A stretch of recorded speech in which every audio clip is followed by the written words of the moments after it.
Ang daming lamppost. Bakod niya, tapos may mga halaman.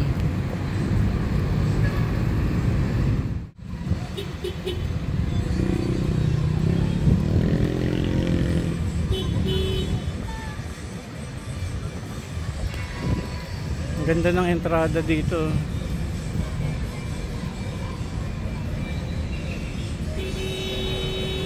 Ayan. So ganito rin yung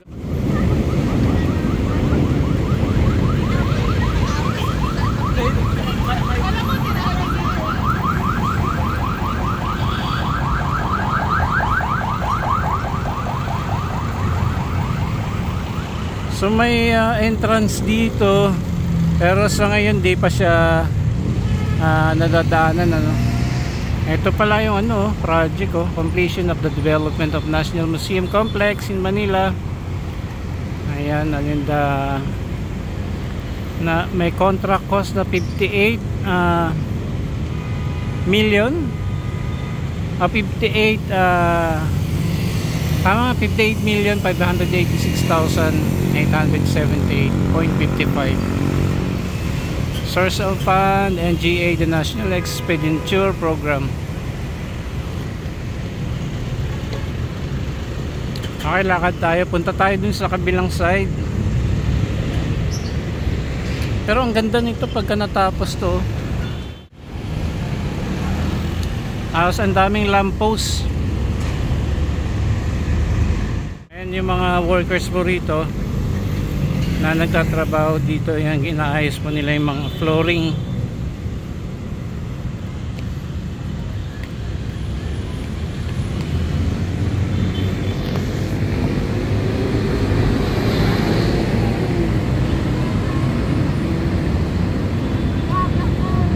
May National Museum po dito. Tas malapit lamang din po ito sa City Hall ng Maynila. And dito rin sa left side natin, may dalawang malaking museum dito. Madadaanan natin mamaya. Okay na, mas okay to yung ganitong bakod niya, tapos may mga halaman.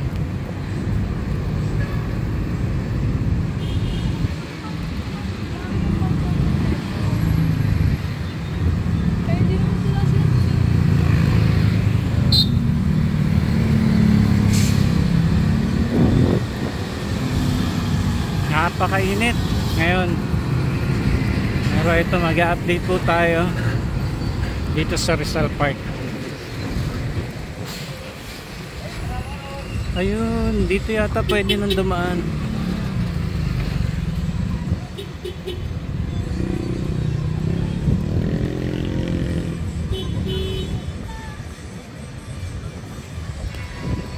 Ang ganda ng entrada dito.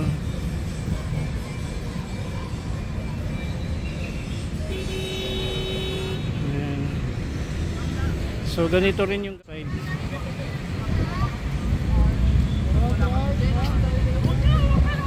Ito yung sasabi kong isang National Museum of Anthropology. And sa kabila meron din. Lalaki ng mga puno rito.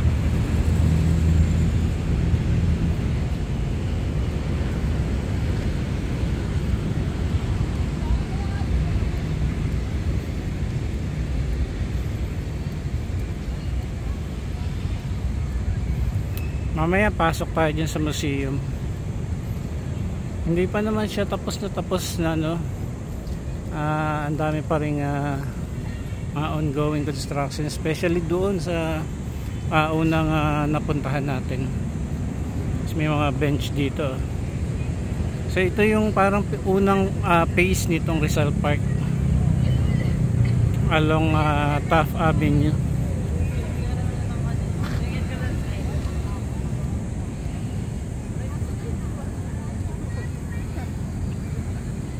Nalaki ng museum na to.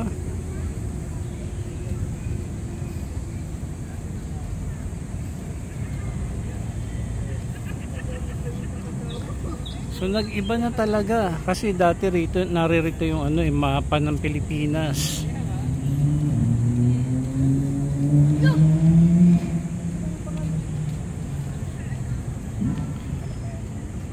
Tapos nagbago na rin yung ano, yung statue ni Lapu-Lapu. Mamaya papakita ko sa inyo doon yung bagong itsura po ni Lapu-Lapu. Ito naman yung sa Bandaron, ano, yung National Museum of Natural History. So ito na po yung itsura dito, pero marami pa rin pong ginagawa dito sa area.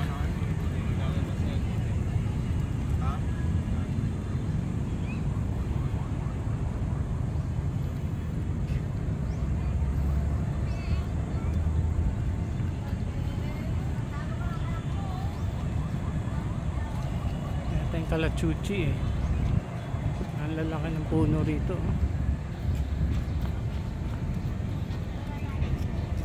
National Museum of Anthropology.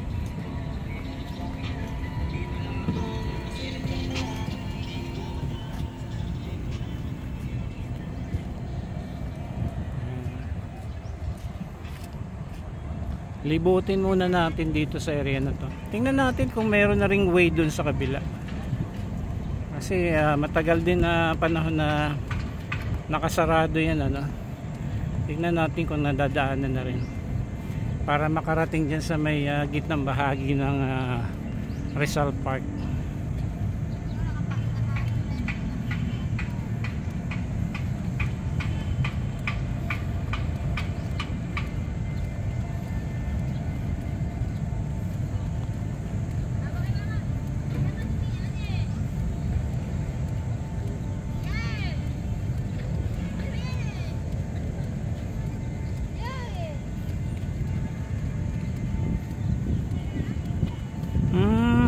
Nakabukas na po yung gate dito. Although may nakikita tayong mga gumagawa pa, pero nadadaanan na tong part na ito, no? Yung pinaka gate na ito.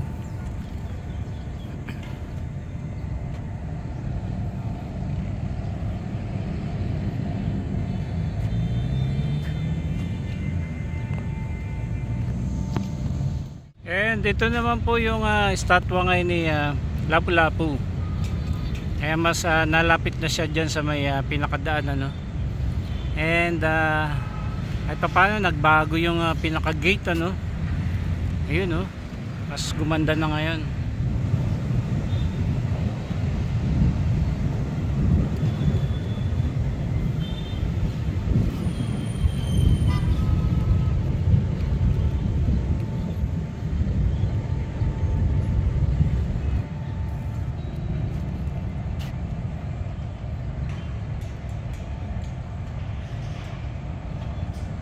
And ito yung building na ito, na nasabi nga photo bomber ni Dr.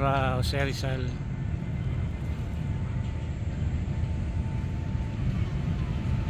So ito po yung unang phase, ano, ng Rizal Park. Ganito na po yung itsura, pero may mga nakikita pa rin po tayong gumagawa dito, and patuloy po tayo mag-update para sa progress po ng Rizal Park.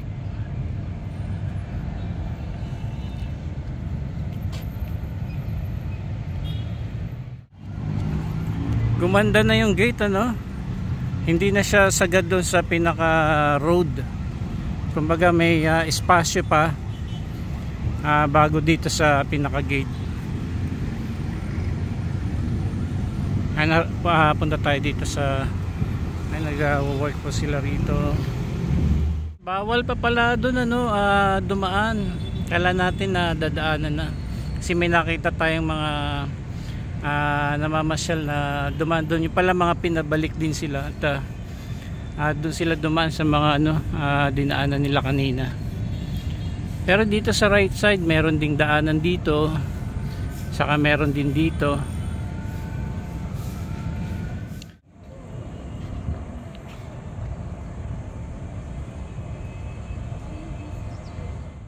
Ayan, ito na po yung itsura ngayon ng phase na ito, no, dito po sa Rizal Park, sa unang bahagi nitong park, ano, na kung saan malapit tayo sa sa may Taft na lapit din po ito sa Calao.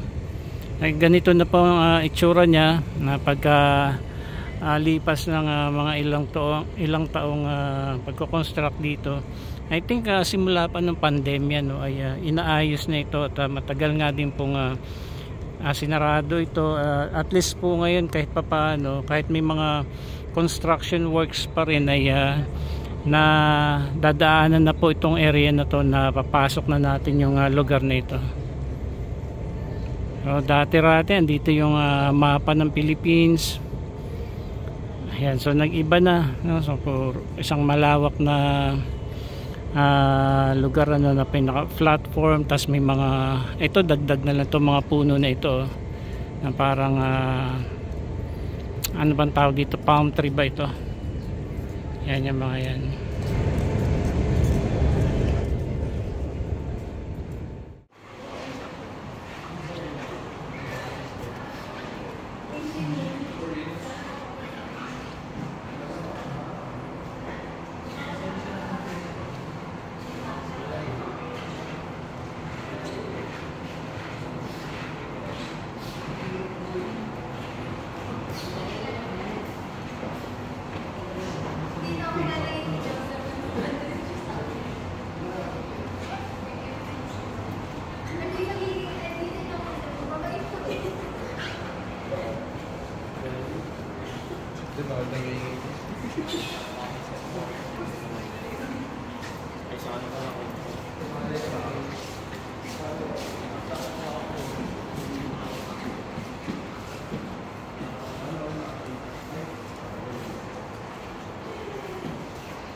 entwined materials and techniques.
Yung mga damit ng unang panahon.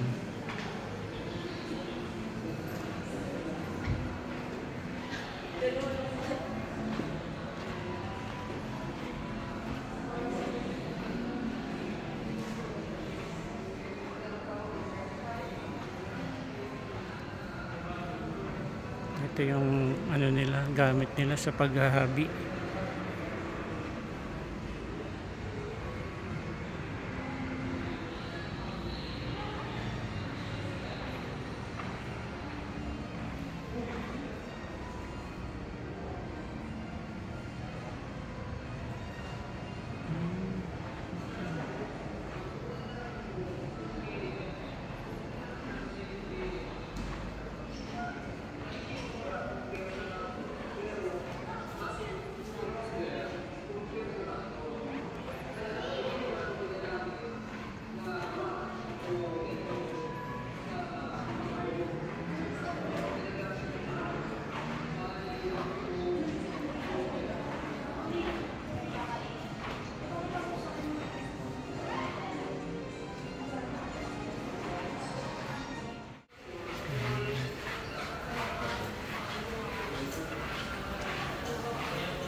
sa bulat ng